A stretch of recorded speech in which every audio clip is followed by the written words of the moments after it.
Jungle. Assalamualaikum warahmatullahi wabarakatuh. Kami dari kelompok 4, perkenalkan, nama saya Muhammad Alfandi. Nama saya Jen Patricia Ben. Nama saya Alvan Agianta. Nama saya Ade Putra Andrea. Nama saya Melani Sukari Putri. Nama saya Dina Yulia. Sebelumnya yang terhormat dosen pengampu mata kuliah Matematika Ekonomi, Bapak Suryanto Sastrawidikdo, SEMM, dan teman-teman sekalian. Kami akan menjelaskan materi yang kita dapat, yaitu fungsi non-linear penawaran ekonomi Indonesia. Latar belakang yang kita ambil dari materi ini ada 3 poin. Poin yang pertama, fungsi penawaran umumnya diasumsikan linear, tetapi realitas pasar seringkali non-linear. Dalam teori ekonomi mikro, fungsi penawaran menggambarkan hubungan antara harga suatu barang dan jumlah barang yang ditawarkan oleh produsen. Umumnya, fungsi ini diasumsikan berbentuk linear untuk memudahkan analisis. Poin yang kedua, faktor seperti biaya produksi, teknologi, dan kebijakan pemerintah memengaruhi bentuk non-linear. Namun kenyataannya di lapangan seringkali menunjukkan bahwa hubungan tersebut tidak selalu linear.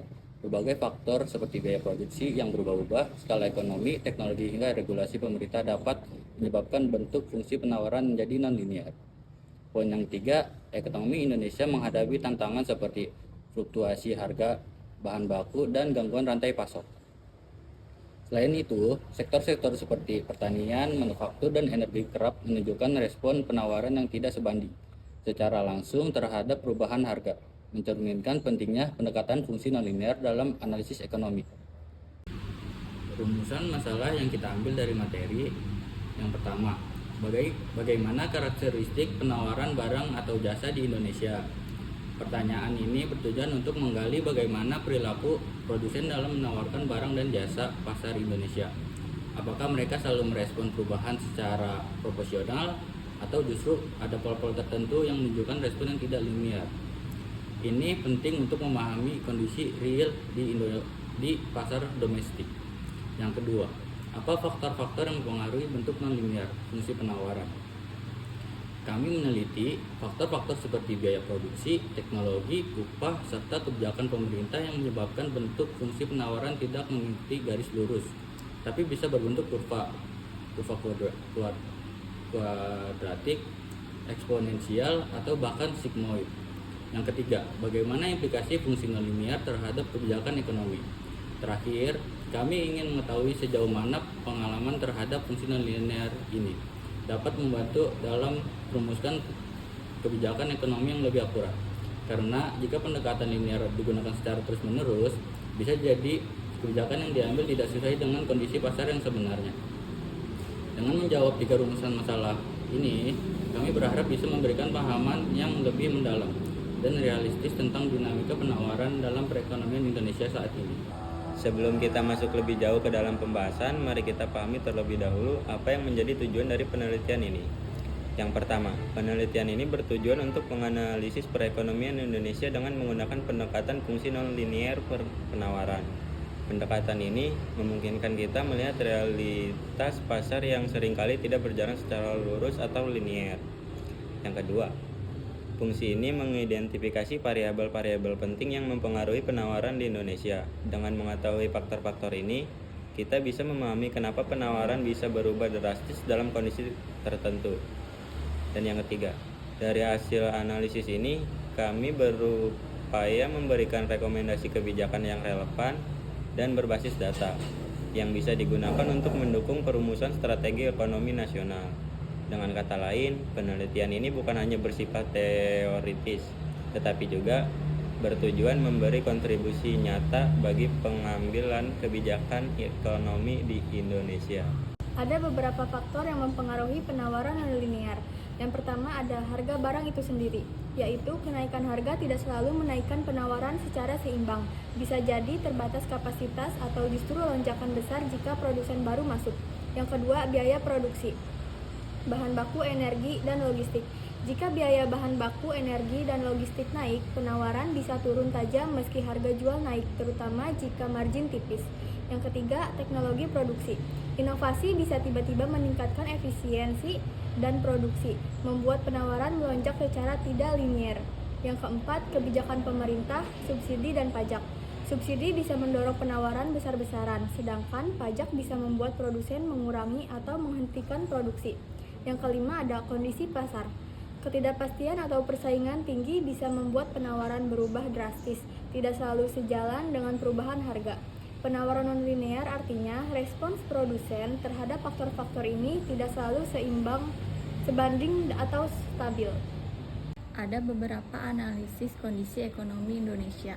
Yang pertama, PDB, Produk Domestik Bruto. Terdapat pergeseran struktur ekonomi Indonesia dari sektor primer seperti pertanian, perikanan, dan pertambangan ke sektor sekunder, industri atau manufaktur, dan tersier, jasa. Ini menunjukkan bahwa ekonomi Indonesia semakin berkembang dan mulai berfokus pada sektor yang memberikan nilai tambah lebih tinggi. Yang kedua, masalah produksi. Terdapat beberapa tantangan utama dalam sektor produksi di Indonesia saat ini. Yang pertama, kenaikan biaya produksi, terutama pasca pandemi COVID-19, yaitu sekitar 20% hingga 30%. Ini disebabkan oleh gangguan rantai pasokan, naiknya harga bahan baku, serta biaya logistik yang meningkat. Yang kedua, gangguan rantai pasokan global yang dipicu oleh konflik geopolitik seperti perang Rusia, Ukraina, serta kebijakan lockdown di beberapa negara yang menjadi pusat produksi global. Yang ketiga, ketergantungan terhadap impor bahan baku yang membuat Indonesia rentan terhadap fluktuasi harga internasional dan hambatan perdagangan global. Teori fungsi penawaran non-linear. Untuk memahami bagaimana penawaran bekerja dalam perekonomian, kita perlu mengenal bentuk-bentuk fungsi penawaran baik yang linear maupun non-linear. Secara umum, fungsi penawaran yang sering kita temui dalam teori dasar ekonomi bersifat linear. Rumusnya adalah QS sama dengan A plus BP, di mana QS adalah jumlah barang yang ditawarkan, P adalah harga, A adalah konstanta, dan B adalah koefisien yang menunjukkan sensitivitas terhadap harga. Nah, disinilah pendekatan non-linear menjadi penting. Fungsi ini memungkinkan kita menangkap hubungan yang tidak selalu proporsional antara harga dan penawaran. Misalnya, fungsi kuadratik QS sama dengan AP kuadrat plus BP plus C. Model ini bisa menggambarkan situasi di mana kenaikan harga tidak selalu menyebabkan peningkatan penawaran secara linear. Fungsi eksponensial QS sama dengan A E kuadrat BP menggambarkan perubahan penawaran yang sangat sensitif terhadap harga pada titik tertentu, misalnya saat harga naik drastis. Sedangkan fungsi logaritmik QS sama dengan A ln dalam kurung T plus B cocok digunakan jika respon penawaran cenderung melambat seiring kenaikan harga. Untuk penerapan dan elastisitas penawaran fungsi nonlinear, yang pertama penerapan, yaitu fungsi nonlinear lebih realistis dibanding fungsi linear karena dapat mencerminkan kondisi pasar yang kompleks. Contoh rumus fungsi kuadratik seperti f dalam kurung x sama dengan 3x kuadrat ditambah 3x dikurang 6, atau f dalam kurung x sama dengan 2x pangkat 3 ditambah 2x kuadrat ditambah 3x ditambah 6. Fungsi-fungsi ini digunakan untuk menunjukkan hubungan yang tidak proporsional antara harga dan jumlah penawaran. Dalam dunia nyata, penawaran tidak selalu naik secara langsung ketika harga naik. Ada kalanya produsen terbatas oleh kapasitas atau biaya, sehingga bentuk hubungan ini tidak lurus. Maka dari itu, digunakan fungsi non-linear seperti kuadratik dan kubik untuk memodelkan kondisi tersebut. Untuk variabel bebas ada beberapa poin. Yang pertama, harga, biaya produksi, upah, tenaga kerja, teknologi, dan nilai tukar. Semua variabel ini mempengaruhi jumlah barang yang bisa ditawarkan ke pasar. Misalnya, kenaikan upah atau biaya bahan baku bisa menurunkan penawaran meskipun harga jual naik. Yang kedua, ada elastisitas penawaran. Ada beberapa poin elastisitas penawaran. Yang pertama, dipengaruhi oleh biaya dan waktu produksi. Untuk jangka pendek, kapasitas produksi sulit ditambah sampai penawaran tidak elastis. Untuk jangka panjang, produsen bisa menyesuaikan sampai penawaran lebih elastis. Yang kedua, harga mempengaruhi gerakan di sepanjang kurva penawaran, bukan menggeser kurvanya. Yang ketiga, faktor lain seperti teknologi dan jumlah produsen menggeser kurva ke kanan atau ke kiri. Kita perlu bedakan antara pergerakan sepanjang kurva dan pergeseran kurva. Jika hanya harga yang berubah, maka titik di kurva penawaran akan bergeser. Tapi, kalau ada perubahan teknologi atau produsen baru masuk, maka kurva secara keseluruhan bergeser.